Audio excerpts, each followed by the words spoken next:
How to read comments on Twitter. Now let's get started. First of all, launch Dayreader application in your mobile device. After that, make sure that you're logged in with your account.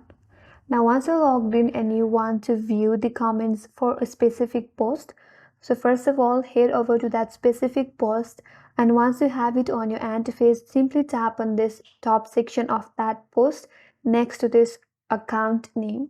Now you will get to this post. Here, scroll down a bit and there you will be able to view all the comments. You can either reply to that comments, or if you like to post your own comment, it says post your reply. Tap on that, type in your comment, and then simply tap on reply. And with that, your comment will be posted, and that's how you read comments on Twitter.